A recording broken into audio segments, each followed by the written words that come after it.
Et bonjour, me revoilà de retour. Alors vous avez vu la vidéo, je suis obligée de la refaire une seconde fois parce que mon autre batterie m'a lâché. Donc, vous avez eu le titre vendre sur eBay.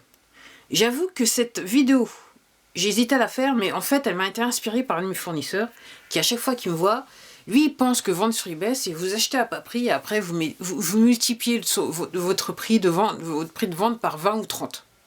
Okay. Et clairement, c'est pas tout à fait ça. Et c'est vrai que même moi, avant que je sois vendeur pro, c'est ce que je pensais un petit peu. Et c'est vrai que si vous regardez, entre guillemets, les vendeurs américains sur cette plateforme, qui font des vidéos, vous allez vous dire, ah ouais, effectivement, c'est comme ça qu'il faut faire. Mais seulement, le mythe, c'est pas tout à fait ça. Et pour tout vous dire, quand vous êtes vendeur pro sur eBay, ok, entre guillemets, une fois que quand vous regardez le prix de vente, vous devez, entre guillemets, retirer du prix de vente entre 20 et 30% du prix de vente. Après, ensuite, vous devez aussi retirer le prix d'achat de l'article. Et très vite, quand vous avez l'habitude, vous allez réaliser qu'en fait, il ne vous reste pas beaucoup de choses. Donc, entre 20 et 30%, c'est les taxes, les frais et tout ça, et tout ce qui va avec. Ok ? Et je ne compte même pas les charges que vous pouvez avoir en fonction je dirais, de l'amplitude de votre activité, on va dire cela comme ça. Donc, pour tout vous dire, moi, je vends sur eBay depuis 2001, ok.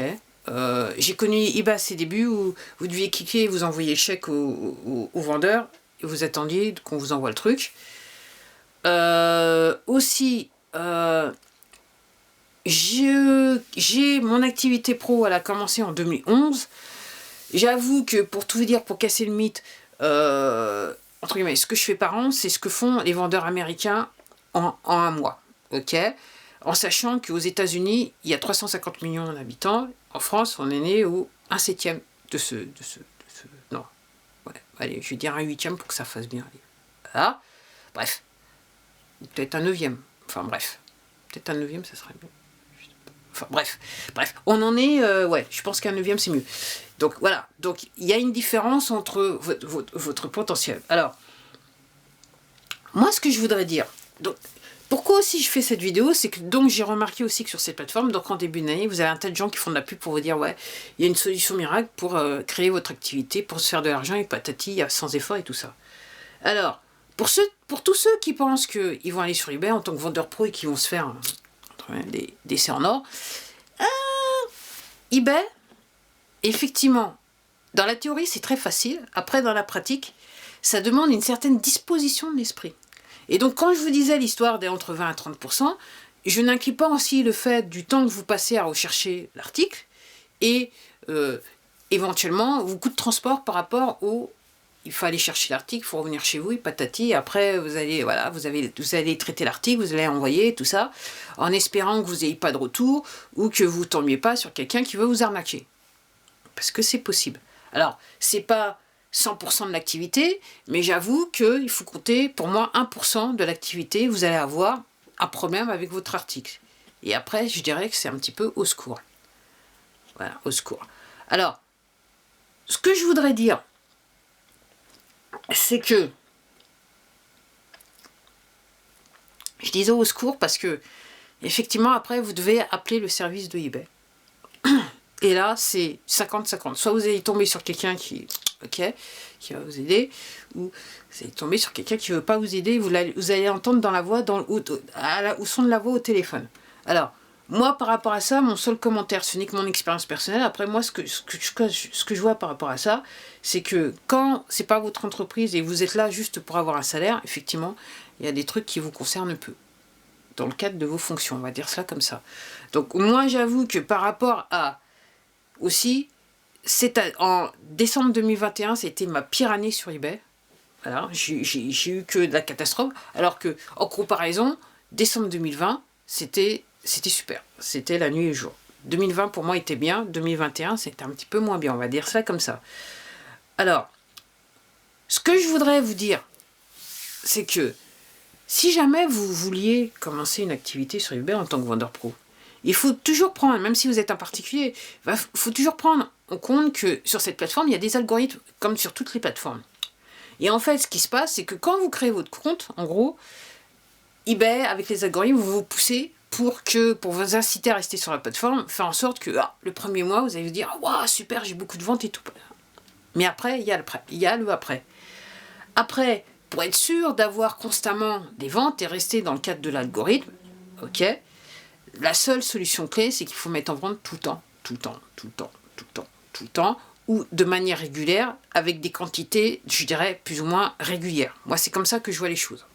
Après, ayant écouté les vendeurs américains, ok, moi, je ne perds pas mon temps à aller sur YouTube de eBay ou patati. Moi, voilà.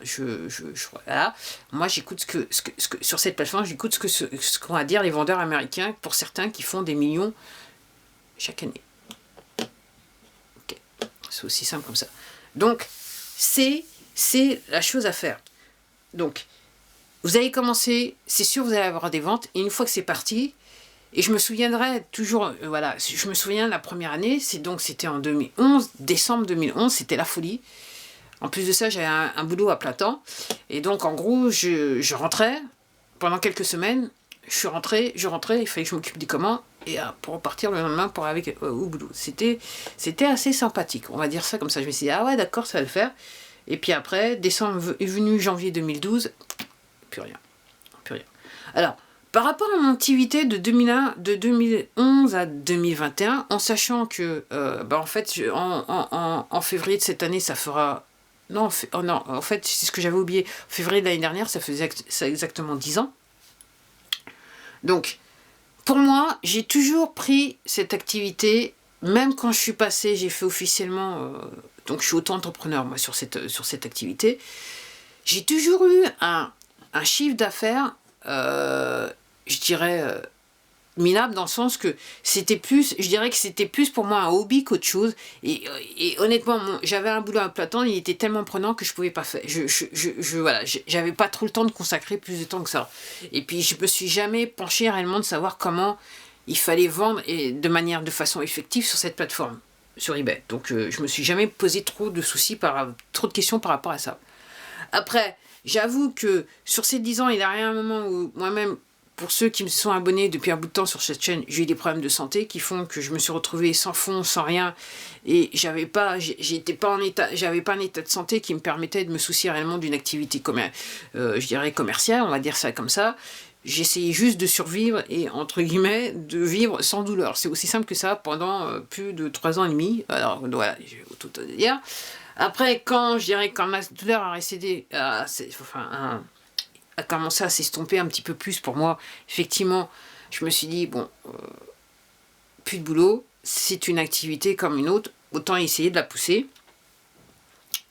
Et j'ai dû me remettre en question, et quelque part, voilà, par rapport à l'activité d'origine, je suis passée sur d'autres produits pour essayer de relancer l'activité. Ce qui a marché, parce que j'ai créé un autre compte, qui m'a permis, et donc, comme d'habitude, premier compte, vous créez le compte, l'activité boostée par la plateforme, et soudainement, ça s'arrête, et vous vous demandez pourquoi, quelque part.